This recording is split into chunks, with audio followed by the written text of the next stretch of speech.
Yes, straight part 3, presented by G. Satyanan Gaud, Assistant Professor, Department of Chemistry, Dr. B.R.R. Government College, Jarchalla.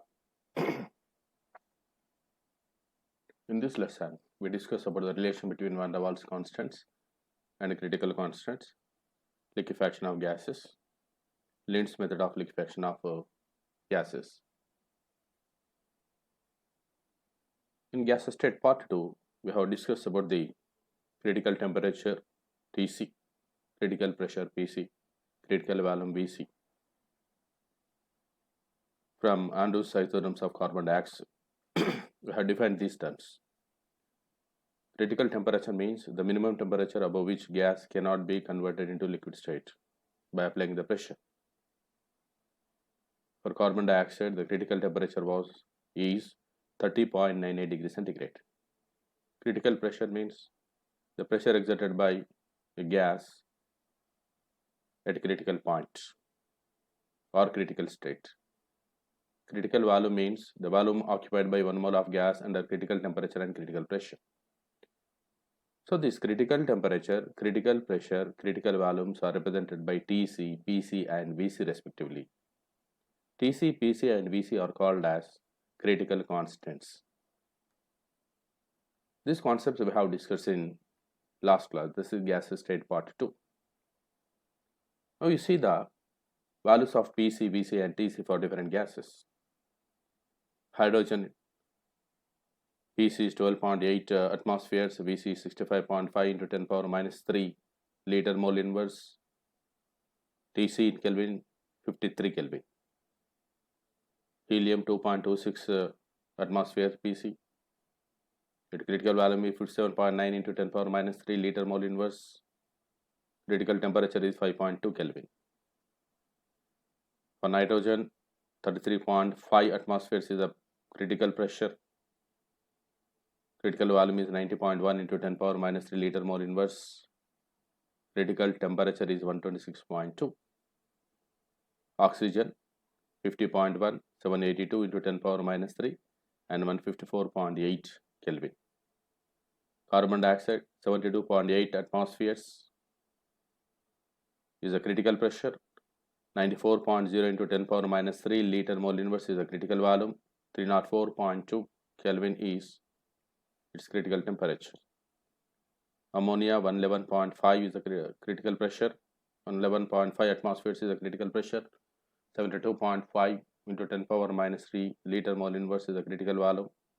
405 Kelvin is a critical temperature. Similarly, for sulfur dioxide, in the last we have shown 77.6 atmosphere is the critical pressure. 124.75 into 10 power minus 3 liter mole inverse is the critical volume. 430.3 Kelvin is the critical temperature. Here we have to observe the critical temperatures. Among these, the critical temperature of sulfur dioxide is greater than, ammonia is greater than, carbon dioxide is greater than, oxygen and nitrogen. Like that we can see. You remember the gases which are having or which possess highest critical temperature are easily liquefied. The gases which possess highest critical temperature are easily liquefied, and also we see that the gases with highest critical temperature are adsorbed more on surface of adsorbent. Adsorbed more on surface of adsorbent. So that is importance of a critical temperature. So these are the critical pressure, critical volume and critical temperatures of different gases we have given. In this table, sulfur dioxide critical temperature is more. Right. Let me discuss about the van der Waals equation and critical state. How can we relate these van der Waals equation and critical state? For that, now we are observing the van der Waals equation, which is given for 1 mole of substance, 1 mole of gas. The van der Waals equation for 1 mole of gas is P plus A divided by V square into V minus B is equal to RT. We have already discussed this. This is a van der Waals equation of state for real gases.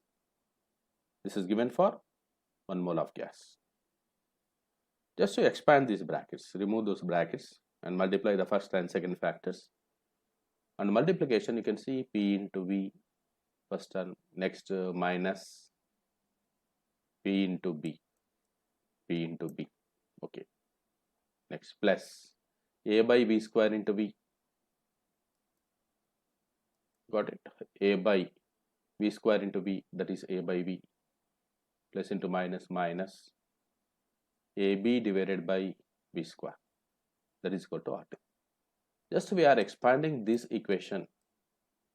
We are writing without brackets, that's all. We are multiplying first and second terms. We are multiplying the pressure term with the volume term. Here just we are rearranging this equation. Now, in order to get equation in terms of V cube, to get the equation in terms of V cube, now we are multiplying this equation. We are multiplying this equation by V square by P. By V square by P. So when you multiply this equation by V square by P both sides, you see we are multiplying the equation both sides by V square by P. Why you are multiplying like that? Because to get the equation in V power 3. Okay, now you can see here P and P will get cancelled in this case. So what will be the V square into V cube minus, here P and P again get cancelled. So V square and P will get cancelled here. Again what we get is see V square B plus here V and V will get cancelled. What will be the result? AB divided by P, then minus V square will get cancelled here. So AB by P, that is equal to V square RT by P. If we are multiplying this equation both sides by V square by P to get equation with V cube. So this is the equation we got with V power 3. Okay, let us write these equations as V cube coefficients, V square coefficient, and V and constant. In this order we are representing the same equation. This equation is represented how? In the form of V cube coefficient, in the form of V square and V and AB. So V cube. Okay. Next you see this V square can be, you can observe the V square in both sides, minus V square B as well as V square RT by P. We can bring this V square RT by P towards LHS side, so it also becomes minus, that's why minus is common. Again V square is common because both of these terms are having V square term. So when you write V square as common, B plus RT by P will be there. Here B, next is RT by P is there. So minus of B plus RT by P into V square. Okay, that is V square quotient plus V quotient is only one term, that is AB by P. AB by P minus AB by P is shown as a constant, that is equal to 0. So we got equation in terms of V cube, V square, V and constant. Okay, this is the equation, right? So remember this equation, V square minus B plus RT by P into V square plus A by P into V minus AB by P is equal to 0. That is the van der Waals equation. Now you observe the Andrews isotherms of carbon dioxide, which we have discussed in the previous class. So P is the critical temperature we set, 30.98 degrees in the case of carbon dioxide, critical temperature. So below critical temperature we can observe the liquid state as well as gas state, but above critical temperature we can observe only the gas state. Only the gas state. This is a critical point. P is represented as critical point. Means below critical point, in these curves, the curve is divided into 3 parts. In this curve, the liquid vapor equilibrium is represented by a straight line. We got a straight line like this, you see. It is a straight line. That point you once again just to recapture it. We are representing the liquid vapor equilibrium with a straight line. We are not representing, just we got it. In the case of carbon dioxide, when you draw the graph between pressure versus volume isotherms. So you have to remember what? Below critical temperature, a horizontal line is there in the isotherms of carbon dioxide. This horizontal line represents liquid vapor equilibrium or conversion of gas into liquid. Is it? Next, you see the theoretical isotherm of carbon dioxide. Based on the van der Waals equation, if we draw the isotherm for CO2, it is observed like this. P versus V graph, it is also an isotherm. Is it? So when you when the temperature of the gas is constant and you are drawing the graph between, here you see, like this. As the pressure increases, volume decreases in this manner. Again pressure is decreasing, again pressure is increasing. So this graph is drawn below 30.98 degrees centigrade for CO2, means this graph is drawn, this isotherm is drawn below the critical temperature of carbon dioxide. So above critical temperature, we get the rectangular hyperbola in this manner. Is it? At critical temperature, what happened? The gas is gradually compressed, and at one point here, let's say it is at one point, what happened? It get liquefied, and then a steep line is observed. This is critical temperature. Below critical temperature, this is the situation. Below critical temperature, we get loops. Is it loops? This is a theoretical isotherm.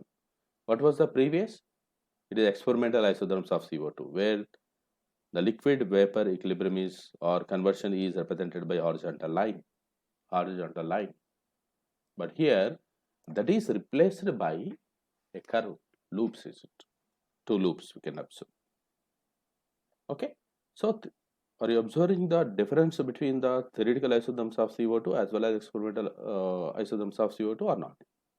In experimental isotherms, we get the straight line, horizontal line for conversion of gas to liquid state. But here, below critical temperature, for conversion of gas to liquid state, we get a loop-like curve, is it?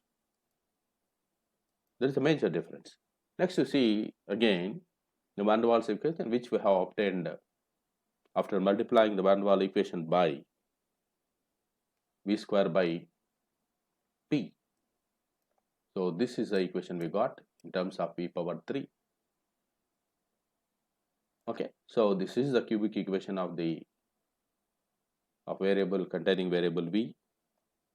V must, since we have the V cube, so that how many solutions will be there for V? 3 values must be there for the V for specific values of P and V. 3 values must be there. 3 values must be there. So below critical temperature, V has 3 values, and above critical temperature, V has only 1 value. See this case. Below critical temperature only this graph is drawn for particular pressure and temperature, because this graph is drawn at constant temperature. That's why we are calling it as isotherm. How many values are obtained for V? You have observed. How many values are obtained for V? We got 3 values, you see. This is the first one, this is the second one, and this is the third one. 3 values we get for a particular P and T, because this graph, this curve is drawn at constant temperature. So this we can observe below critical temperature. But above critical temperature, the gas will not be liquefied, so we can see only the gas state. For given pressure, suppose if you draw like this, you see. If you draw like this, only one V value is observed above critical temperature. Only one V value is observed. For given P, you can observe only one V value. So, what are the important points here? Below critical temperature, for specific P and T values, there will be 3 V values. 3 V values. But above critical temperature or at critical temperature, for given P and T, we will have only one value for V. That is important to remember, is it? Very important to remember, is it? So that's only we are writing here, is it? We are discussing that. Is it? Below critical temperature,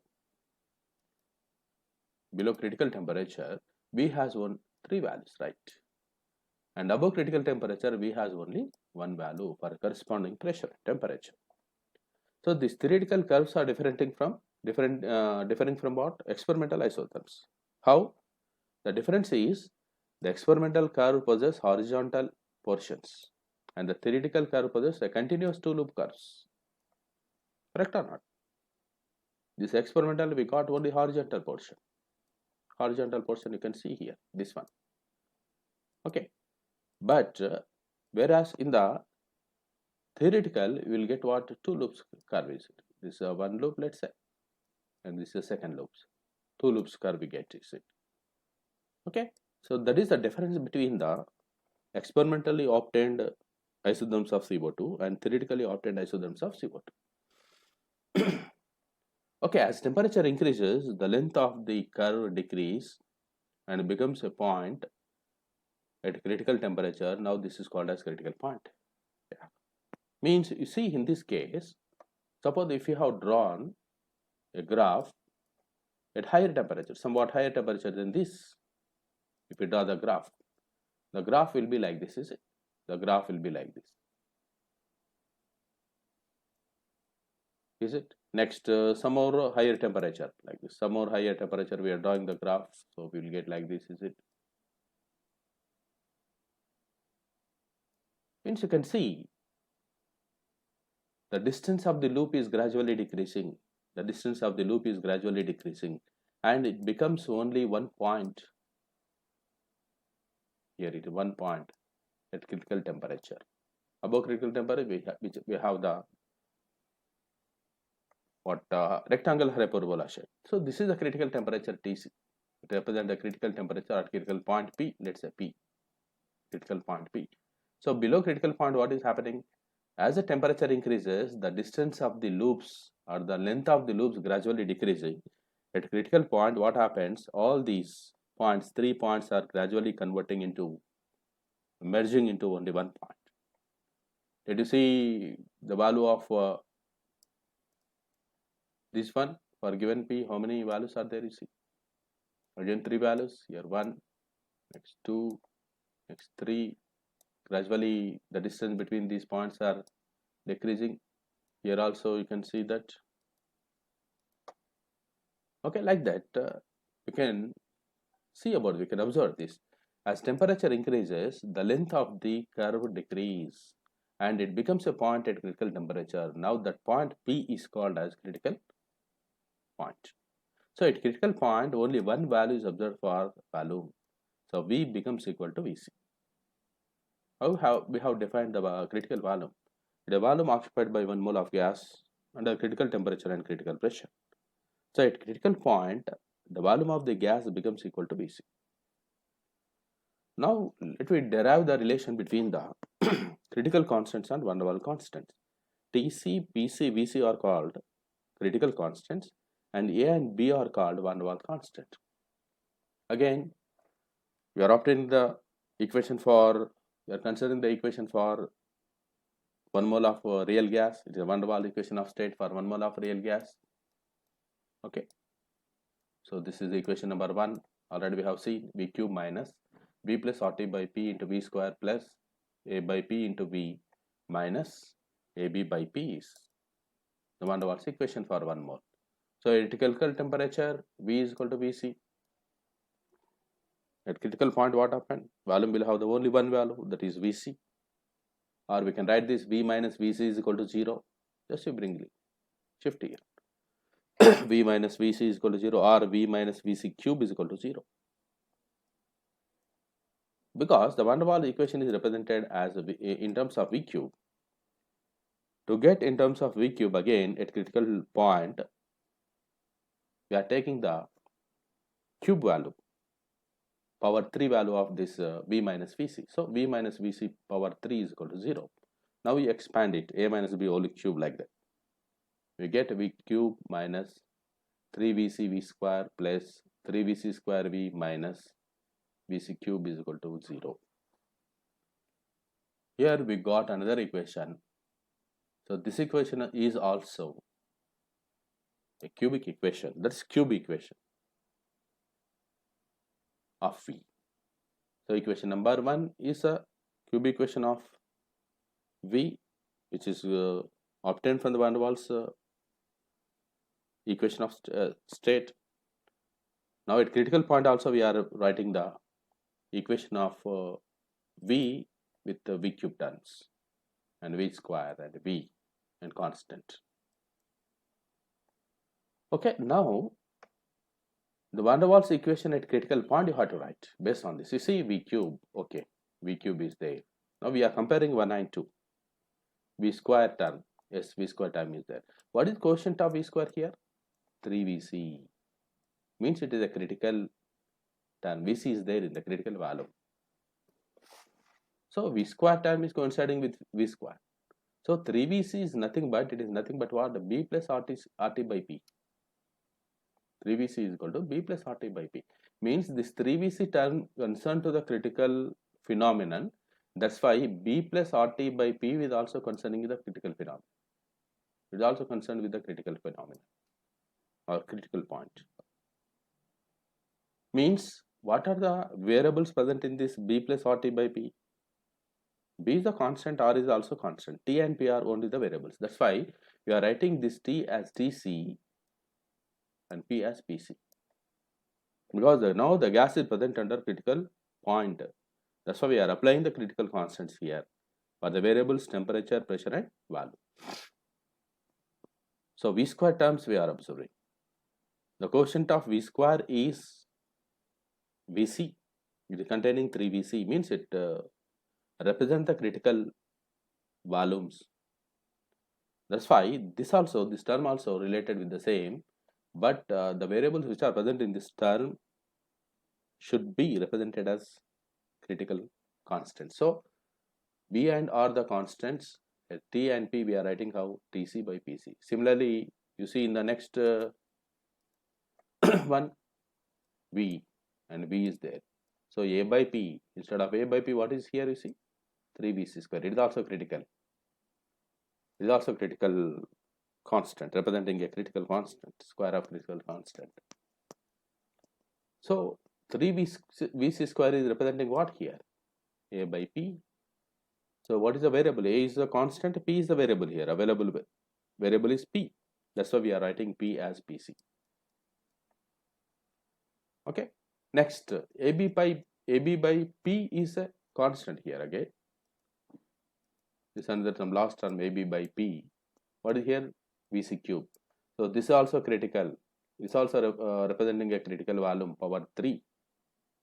So what are the constants and variables present in this term? You observe AB are the constant, P is a variable. That's why P is represented as PC. Like that, we are writing the van der Waals equation at critical point. How we are writing? You see, V cube plus, this is the equation. Sorry, V cube minus V plus RTC by PC into V square plus A by PC into V minus AB by PC is equal to 0. Is it so? Let you compare these equations 2 and 3. You compare equation 2 and 3. So what will we get? You see, what is 3VC? 3VC is nothing but this term. You see, you are writing the equations.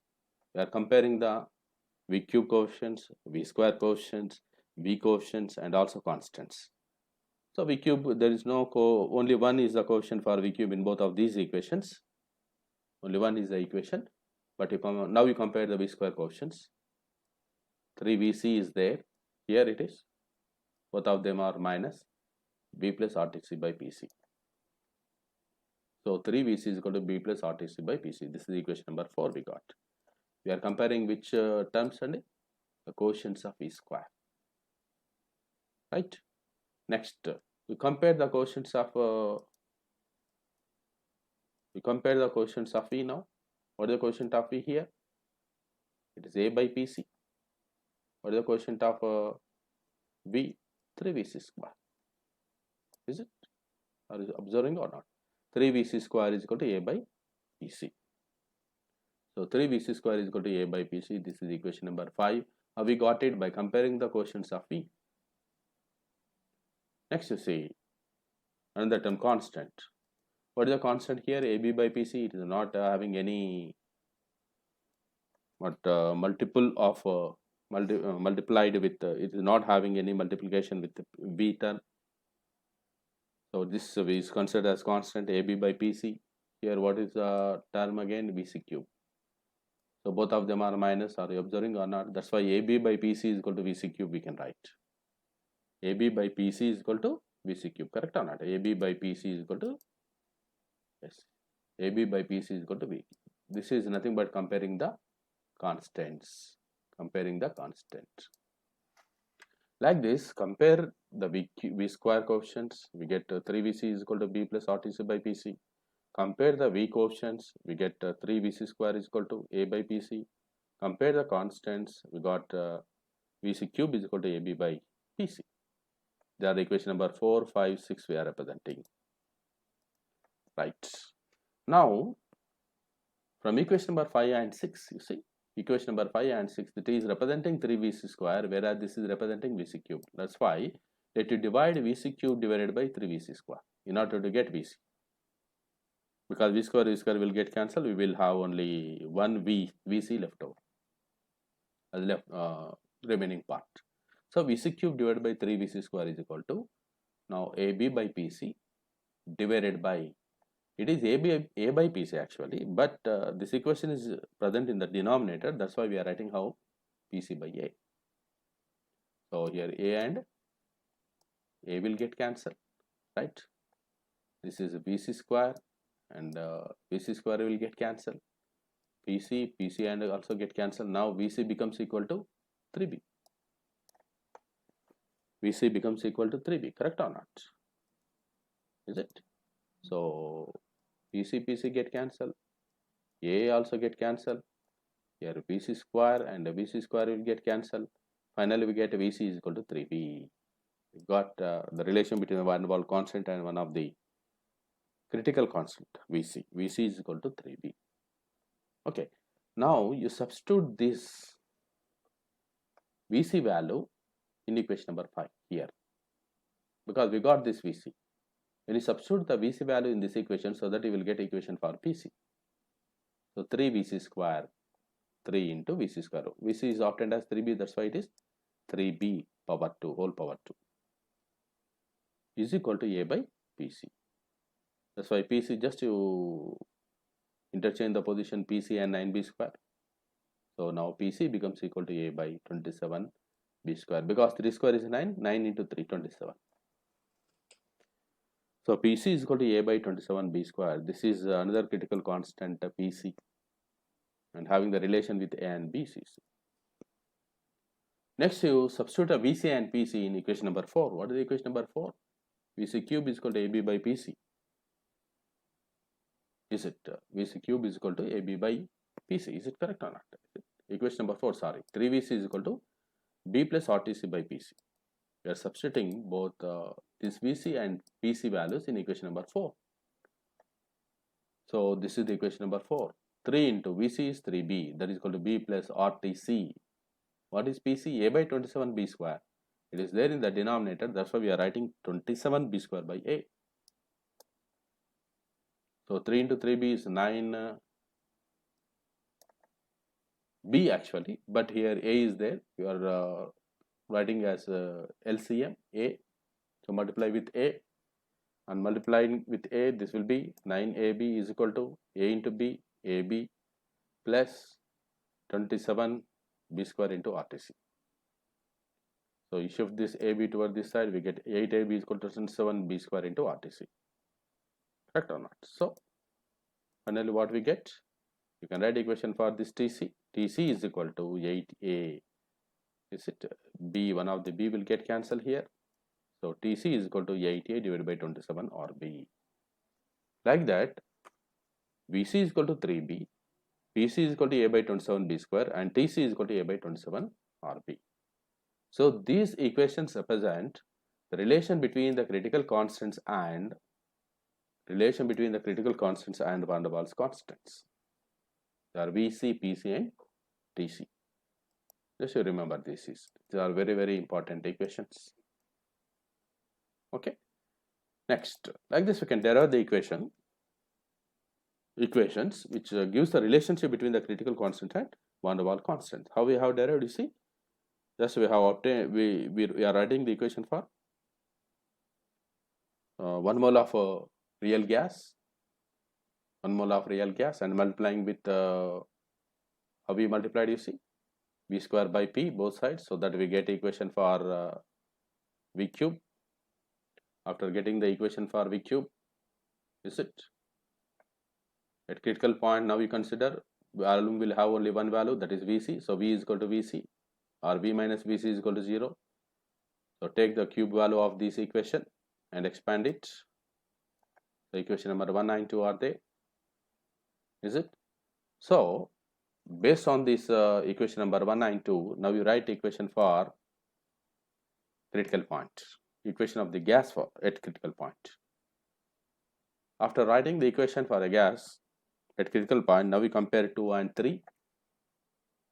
So you compare the 2 and 3. How we are comparing? Compare the coefficients of V cube, compare the coefficients of V square. V cube coefficients are same. That's why these are the V square coefficients, that are the V coefficients, this is about the constant. We get the various equations. From this, equation number 5 divided by 4 gives Vc value, and substitute the Vc value in the equation number 5, so we'll get the Pc value, and substitute Tc and Vc and Pc in equation number 4, you will get Tc value. Finally we got what? Vc, Pc and Tc. Vc is equal to 3b, Pc is equal to a by 27b square, and Tc is equal to a by 27 rb. This you have to remember. Very easy derivation is it. Okay, right. So this is about relation between the critical constants and van der Waals constant. So now you calculate the compressibility factor at critical temperature or critical point. The compressibility factor is represented by Zc. What is the equation for Zc? It is PcVc by RTc. Z is compressibility factor, it is the ratio of PV and RT. We know that. So Zc is equal to PcVc by RTc, because we are calculating the compressibility factor at critical temperature. That's why. So Zc is equal to what is Pc? A by 27b square. Just we are substituting those equations. Vc is 3b by R into 8a by 27 Rb. Is it 8a by 27 Rb? So finally, means R into 8. Here we get that R into 8a by 27 Rb. Right. So in this equation, if you simplify these, what we get, you see, b square will get cancelled. Here b square will get cancelled, and a also term, the term will get cancelled. 27 also will get cancelled. Finally, R also will get cancelled. Finally, we get Zc is equal to 3 by 8. Or Zc is equal to 0.375. The compressibility factor at critical temperature of a gas will be equal to 3 by 8. That is 0.375. Is it whatever may be the critical pressure, critical volume, critical temperature? We know that this critical constant depends on nature of the gas. For any gas, if we calculate Zc, that must be equal to 3 by 8. That is equal to 0.375. This is one of the important value we have to remember. Okay. Next we discuss about the liquefaction of gases. What are the important differences between the gases and liquids? If you observe, here we are observing two major differences. One is the intermolecular distance, second is speed of the gas molecules. How the intermolecular distance will be there in the gas? The intermolecular distance will be very large because the molecules are very free from each other. Whereas in liquid state, the intermolecular distance will be very, very less, because somewhat attraction forces will be there compared to the gas, compared to the gas state. Speed of the molecules, in the case of liquid, the speed of molecule will be less, and in the case of gas state, the speed of molecule will be more. The molecules are, again we say, in free state, somewhat free state compared to liquid state, so speed of the molecule will be more. So the gas can be converted into liquid either by decreasing the intermolecular distance in the gas. Now, in order to convert the gas into liquid, gas is having large intermolecular distance, whereas the liquid is having the very small intermolecular distance. Means if you decrease the intermolecular distance of the gaseous molecule, that will convert into liquid. This is the first technique. Or second one is how to decrease the speed of the molecule. When the speed of the molecule decreases, what happened? Absolute temperature will decreases, because speed of the molecule related with kinetic energy. Kinetic energy is directly proportional to absolute temperature. So when you decrease the speed of the molecule, absolute temperature decreases, means gas get cooled, finally it can liquefy. So the gas can be converted to liquid either by decreasing the intermolecular distance or by applying the pressure or by cooling off the gas. Cooling off the gas means you have to decrease the temperature. When the temperature is decreased, what happens? The speed of the molecules will decreases. When the speed of the molecule decreases, now the molecules will have the more attraction forces. When they are moving very slow, one will have the more attraction force with the another one, so that it can be converted into liquid very easy. But you see, but the gases cannot be converted into liquid by simply applying pressure. We have seen this, is it? Only below critical temperature only it is possible. The gas can be converted into liquid by applying the pressure. But above critical temperature, it is not possible. By applying the pressure, we cannot convert the liquid into, we cannot convert that gas into liquid. So, it should be, in order to convert into liquid state, by applying the pressure, what is the minimum condition? It must be, or it should be cooled below its critical temperature. So, in order to convert the gas into liquid, the gas should be cooled below its critical temperature. Then you have to apply the pressure so that it converts into liquid state. So, if you observe in the case of SO2, CO2 and CH4 at room temperature, we say ordinary temperature, they can be liquefied very easy. They can be liquefied very easy. Means why they are liquefied very easy at room temperature? Because the room temperature, the ordinary temperature is less than the critical temperatures of these gases. At room temperature, we are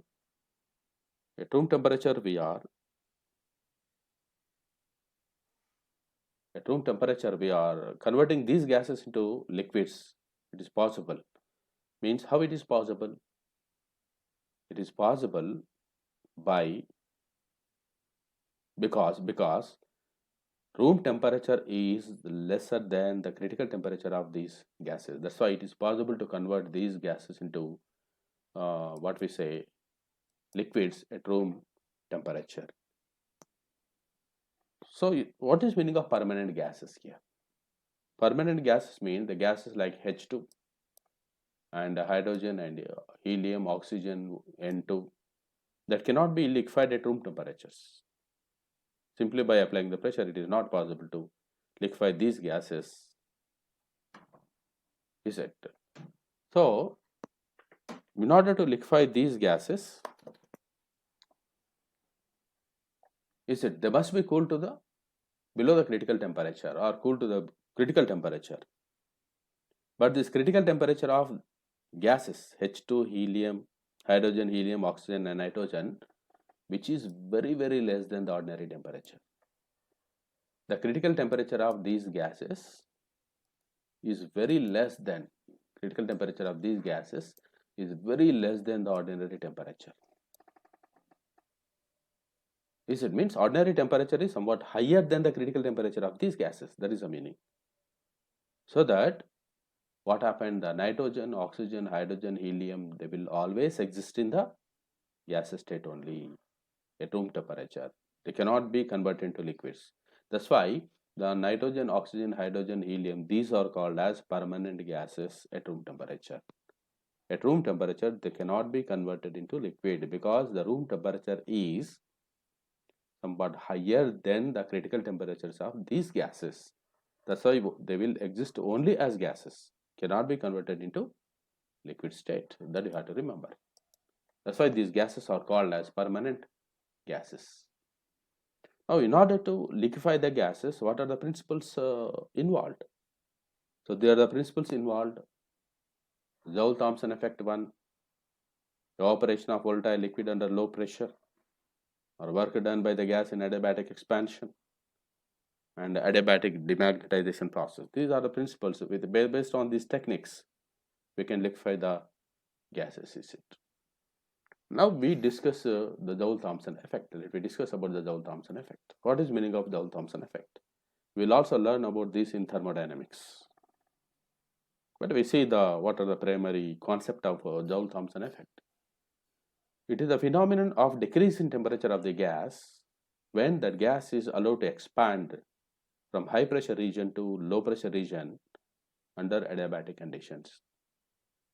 It means when a gas is allowed to expand in adiabatic conditions from high pressure region to low pressure region, then what happened? We can see change in its temperature. That phenomenon is called Joule-Thomson effect. What is the meaning of adiabatic condition? The adiabatic condition means there will be no flow of heat between system and surroundings. Meaning the system is totally insulated. No flow of heat will take place between the system and surroundings. Under that condition, now the gas is able to expand from high pressure region to low pressure region, so that its temperature will change. That phenomenon is called Joule-Thomson effect. Now, why the gas is in most of the cases we see the temperature of the gas will decrease in this Joule-Thomson effect, but in case of hydrogen and helium, some gases, instead of getting cool, these gases will get warm. That we discuss in detail in thermodynamics. Now see, in case of some gases, why these gases are getting cooled in the Joule-Thomson effect? That's a question. Why these gases are getting cooled? Why the temperature of gases will decrease? So when the gas is allowed to expand in adiabatic process from high pressure region to low pressure region, this is the situation. Is it how the gas is expanding? From high pressure region to low pressure region. When the gas is expanding from high pressure region to low pressure region, is it high pressure region to low pressure region? Under high pressure, the intermolecular distance will be more. Is it? There will be more attraction forces, intermolecular attraction forces. But when we allow the gas to expand into low pressure region, in low pressure region, what happened? The volume will increases. How the volume will increase? The molecules has to move apart from each other. They have to move away from each other by overcoming the attraction forces. But this expansion process is carried under adiabatic conditions. Adiabatic conditions. That's why no heat is or no energy is supplied from the outside, from the surroundings.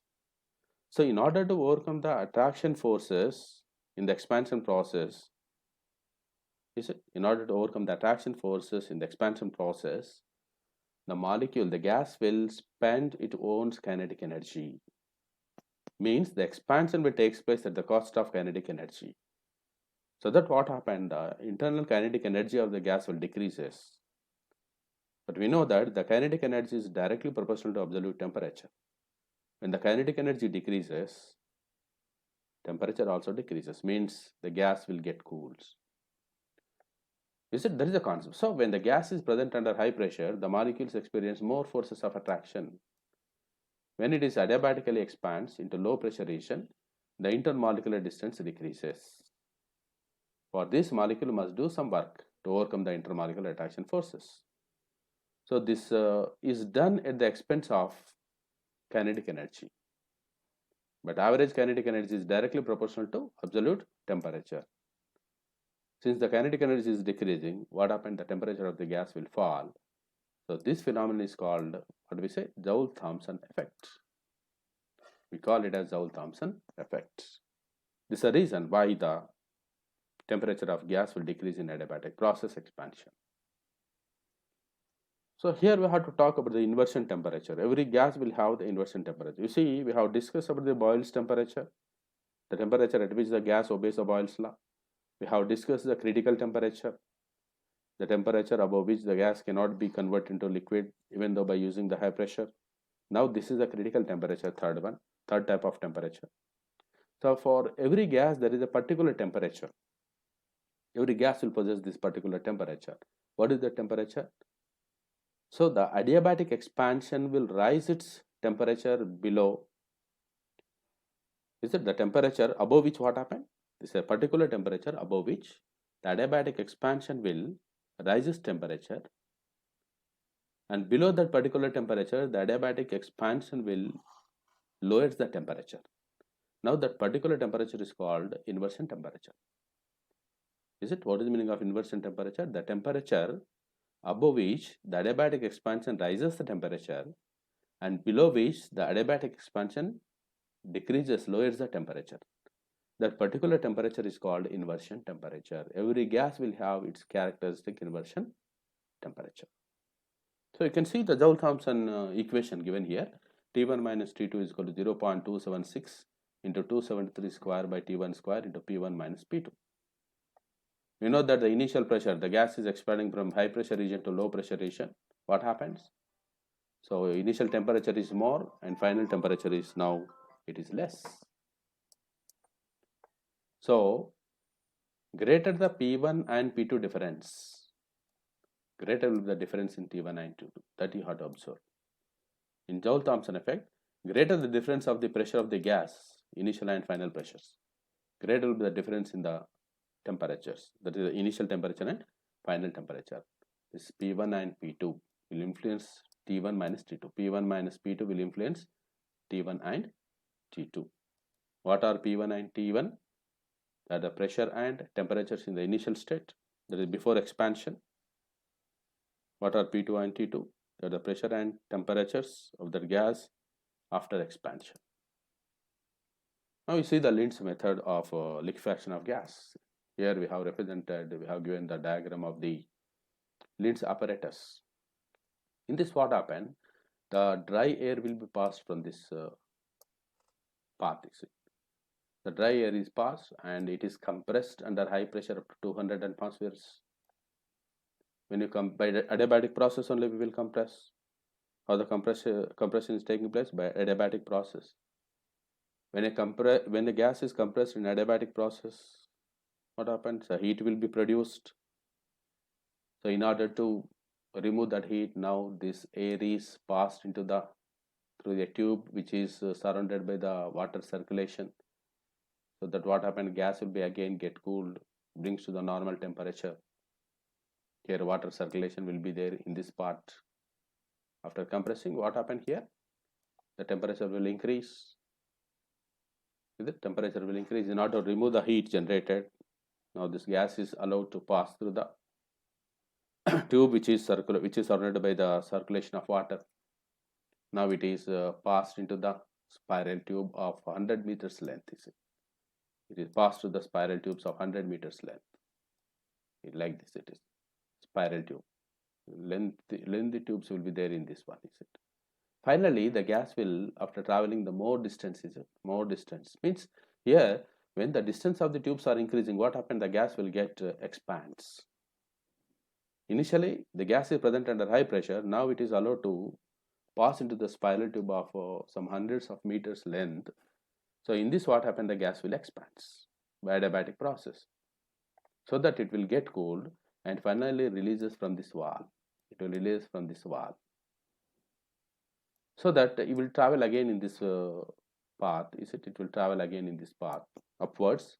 When it travels in this path, what happened? Already its temperature is decreased due to adiabatic expansion, so that this will surround the spiral tube.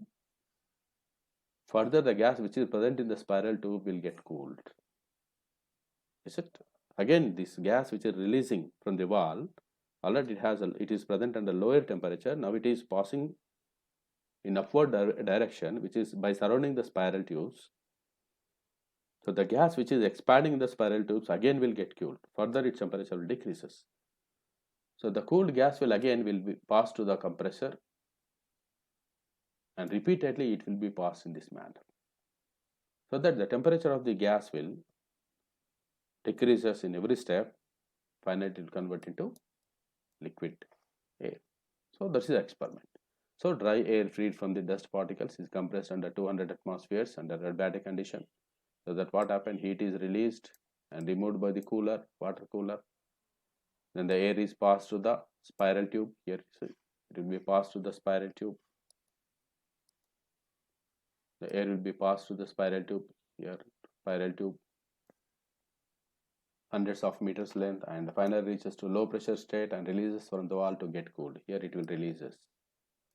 And this cooled surrounding the spiral tube, when it is traveling upwards, you see, it cool this spiral tube and further decrease the temperature of the gas diffusing in it. This air again compressed, this air will be again compressed in the compressor, and several times in the same manner, and it is finally get liquefied. So gas or air will finally get what? Liquefied. This is a Lind's method. It functions as two principles are here. We can see one is the adiabatic expansion. The second is the Joule-Thomson effect. This is one of the method to liquefy the experiment to liquefy the gases. Thank you all.